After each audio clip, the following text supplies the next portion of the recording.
সব ঠিক থাকলে আবারও হাই পারফরম্যান্স দলের হয়ে কাজ করবেন ডেভিড হেম্প। 2026 সালের ফেব্রুয়ারি পর্যন্ত বিসিবির সাথে চুক্তি থাকায় আবারও এইচপি দলের দায়িত্বে আনা হচ্ছে তাকে। এদিকে আইপিএলে খেলার প্রস্তাব পাওয়া বা এনওসির জন্য বিসিবিকে কিছু জানায়নি মোস্তাফিজ, নিশ্চিত করেছেন শাহরিয়ার নাফিস। 2 টেস্টের জন্য জিম্বাবুয়ে আসছে এপ্রিলে।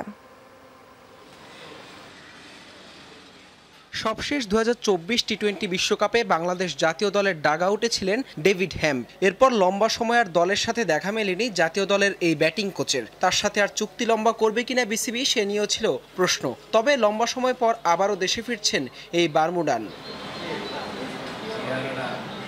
2026 সাল পর্যন্ত হ্যাম্পের সাথে চুক্তি আছে বিসিবির, তাই বাকি সময়টাও কাজে লাগাতে চায় ক্রিকেট বোর্ড। তবে এবার জাতীয় দল নয়, বিসিবির হাই পারফরম্যান্স ইউনিট এইচপি দলের সাথে কাজ করবেন তিনি। এটি চূড়ান্ত না হলেও বিসিবিকে প্রস্তাবের বিষয়টি যমুনা টেলিভিশনকে নিশ্চিত করেছেন এইচপি ইউনিটের প্রধান মাহবুব আনাম। বর্তমানে ছুটিতে থাকায় দেশে ফিরলে এই নিয়ে হ্যাম্পের সাথে আলোচনার কথা জানান তিনি।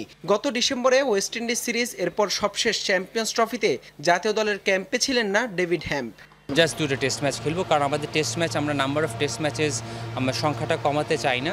যেহেতু 2টা টেস্ট ম্যাচ, একটা টেস্ট ম্যাচ তো অবভিয়াসলি ঢাকার বাইরে হবে, আর যেহেতু আমাদের ঢাকা প্রিমিয়ার লিগ চলছে, ঢাকার মাঠগুলো সবাই ব্যস্ত থাকবে। ওভারঅল আমরা গ্রাউন্ডস ডিপার্টমেন্টের কাছে অ্যাডভাইস চেয়েছি, তারা আমাদের অ্যাডভাইস করবে এবং ওইটা ফাইনালাইজ হলেই আমরা আমাদের সফরসূচিটা ঘোষণা করতে পারবো ইনশাআল্লাহ। এদিকে ডিপিএলে দল না পাওয়ার পর গুঞ্জন উঠেছিল আইপিএলে খেলার প্রস্তাব পেয়েছেন মোস্তাফিজুর রহমান। তবে অনাপত্তিপত্রের জন্য বিসিবির কাছে কোনো আবেদনই করেননি এই পেসার। মুস্তাফিজের আইপিএল খেলা বা এনওসি চাওয়া সংক্রান্ত কোনো তথ্য আমাদের কাছে নেই। 2 টেস্ট খেলতে এপ্রিলে বাংলাদেশ সফরে আসছে জিম্বাবুয়ে দল। যদিও ডিপিএল এর খেলা থাকায় এখনও ভেন্যু চূড়ান্ত হয়নি, জানিয়েছেন শাহরিয়ার নাফিস। হাসান আল মারুফ, যমুনা স্পোর্টস, ঢাকা।